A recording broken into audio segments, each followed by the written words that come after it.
Will a BRINLY lawn roller level your bumpy lawn? Will it make my lawn smoother to mow? And can it create compaction in the soil? Hey guys and gals, welcome to Garage Gear. I'm JB, and just so we're clear here, this video is not sponsored. I purchased this BRINLY 18 by 24 poly lawn roller several years ago. It's made in the USA, and they really haven't changed the design much on this over the years. Hey, if you got a good thing rolling, why change it?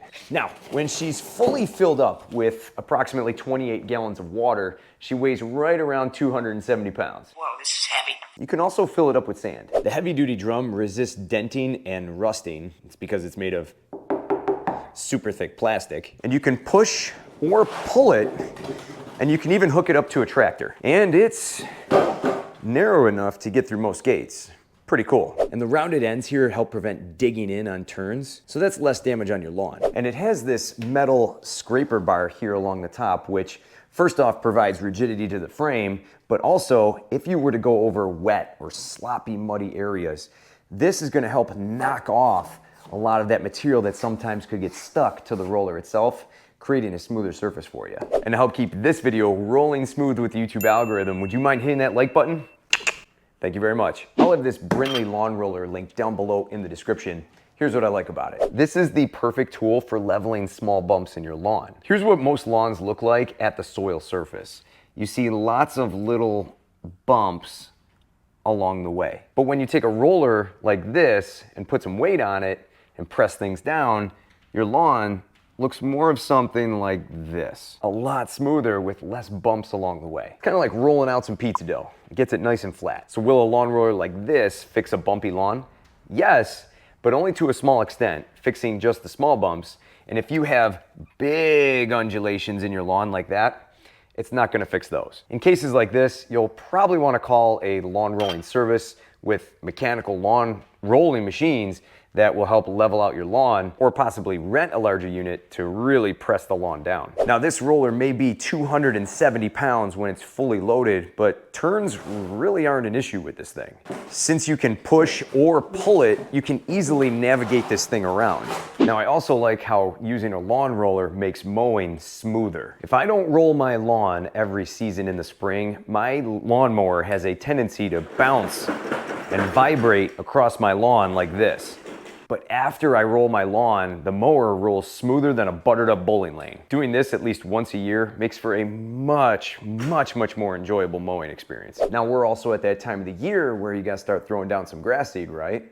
Well, this is the perfect tool for helping that seed make perfect seed to soil contact. There's been many times where I had to seed a large area and then I went ahead and used this lawn roller to help press that seed down. I noticed I had better growth rates because I made better seed to soil contact. Sometimes seed does stick to this roller though if it's wet, so be sure to use this when the area that you're seeding is dry. Now this roller is super durable. It's been used many times over the years. It's roughed up, it's scratched up, and it kind of looks like the surface of the moon, but it keeps on rolling. This is without a doubt a tool in the garage that will last and last and last. And that's part of the reason why I like talking about it. Now here's what grinds my gears with this roller. This roller is a workout, which is kind of expected. Rest assured, it will beat the crap out of you. It's definitely not something you want to push uphill either. 270 pounds is a lot to push around your yard, and you could avoid exhaustion by doing small areas at a time,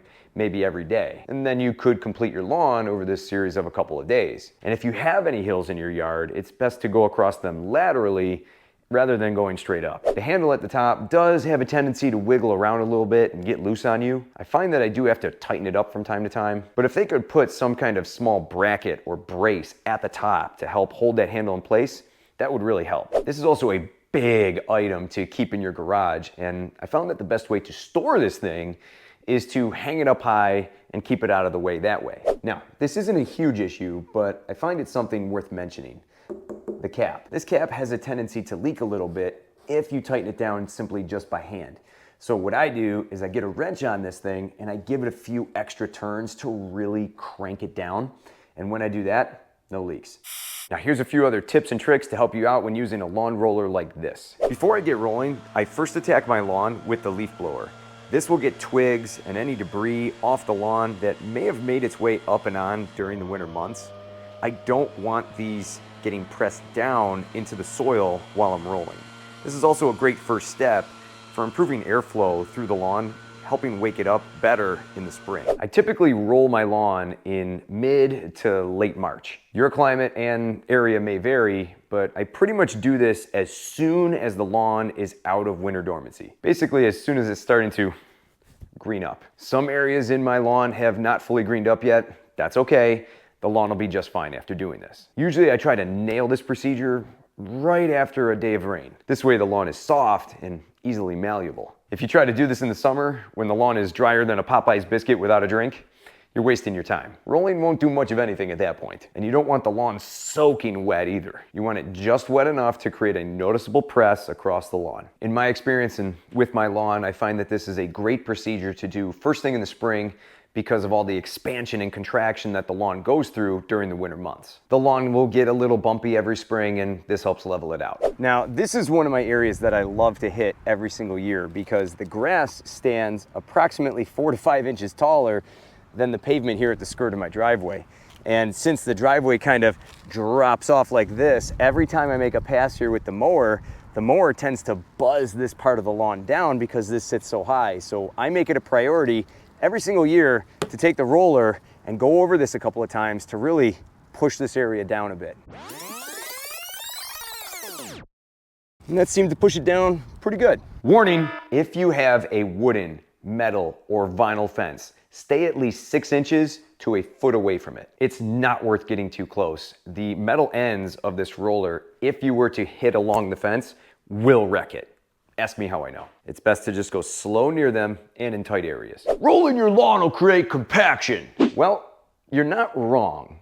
And after speaking with several conservationists about using a lawn roller like this does create some compaction in the soil at the turf root zone. Even though this is not a super heavy unit compared to a mechanical lawn roller, it will still create compaction. So it's best to aerate your lawn in the fall, if you have a cool season lawn. And I either aerate my lawn or I use compost, which naturally aerates the lawn. I have a few videos that I've done on applying compost to the lawn. The lawn turned out great. I'll have those videos linked down below in the description. Now, if you're looking to save money or space in your garage, you can usually rent these rollers pretty cheap. We're talking $10, $20, $30 for a couple of hours. And I split this roller with my dad, the garage geezer, many years ago. We both share it, we use it from time to time, and we both keep our lawns looking nice and level. If you got some cool neighbors around you, you can even go in it with them and save a few bucks that way. For more cool garage gear content, click or tap the screen right here. Thanks so much for watching, and I'll see you in the garage.